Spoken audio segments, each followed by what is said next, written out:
কি করতে থাকবে, পড়তে থাকবে, বলেন সুবহানাল্লাহ।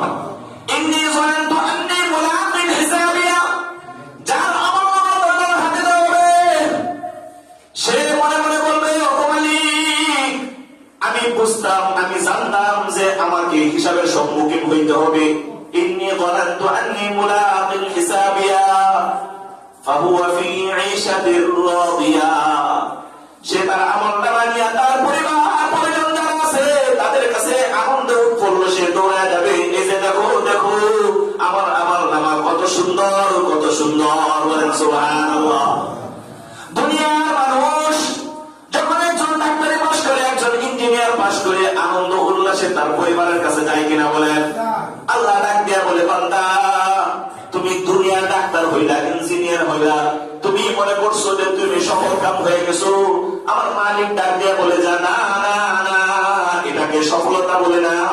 সফলতা হলো ওই ব্যক্তি যার মধ্যে ঈমান এবং আমল নিয়ে আমার কবরে যায়। সুবহানাল্লাহ।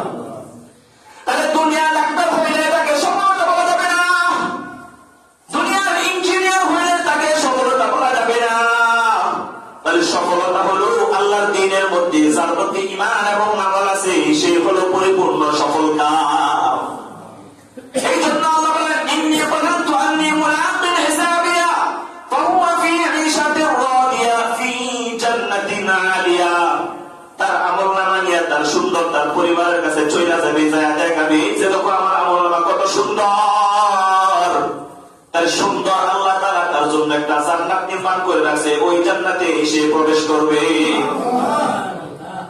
ওয়া আম্মা মান উতিয়া কিতাবাহু বিশিমালিহি, আল্লাহ তাআলা বলেন হাসরের দিন, বিচারের দিন, যার আমলনামা তার বাম হাতে দেওয়া হবে।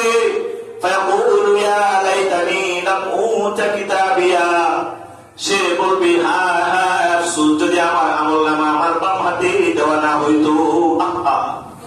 আফসোস করতে থাকবে আর বলতে থাকবে, ও মালিক, আমার আমলনামা যদি আমার বাম হাতে দেওয়া না হইতো। আল্লাহ ফায়াকুলু ইয়া লাইতানি লাম উতা কিতাবিয়া ওয়া লাম আদরি মা হিসাবিয়া, ও আল্লাহ, আমার আমলনামা যদি আমার বাম হাতে না দিতাম, মালিক, আজকে যদি আমি হিসাবের সম্মুখীন না হইতাম,